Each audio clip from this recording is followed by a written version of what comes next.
ভালুকা গ্রামে রকি নামের এক সাহসী ছেলে ছিল। রকি কারোই কথা শুনত না, সে নিজের মতোই চলত। গ্রামের লোকেরা আলোচনা করত ডাকবাংলোতে থাকা ভূতের, সেখানে নাকি ভূত থাকে। গ্রামের সবাই ভয়ে আতঙ্কিত হয়ে থাকত।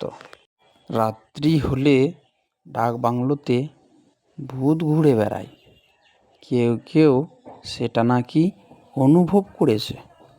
ডাকবাংলো রাতের সময় ভয়ঙ্কর হয়ে যায়, দেখলে গোটা শরীর শিউরে ওঠে।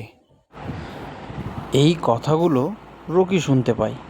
সে বাড়িতে বসে মনে মনে সেই ডাকবাংলোর কথা চিন্তা করে এবং সন্ধ্যা নাগাল সেই ডাকবাংলোর দিকে যেতে লাগে। সেখানে গিয়ে রকি দেখে এক অদ্ভুত দৃশ্য। জ্যোৎস্না রাতে ঝকমকে ডাকবাংলো। রকি এগিয়ে দেখা হয় সেই পরীর সাথে। তারপর পরী তাকে নিয়ে কথাবার্তা বলতে থাকে।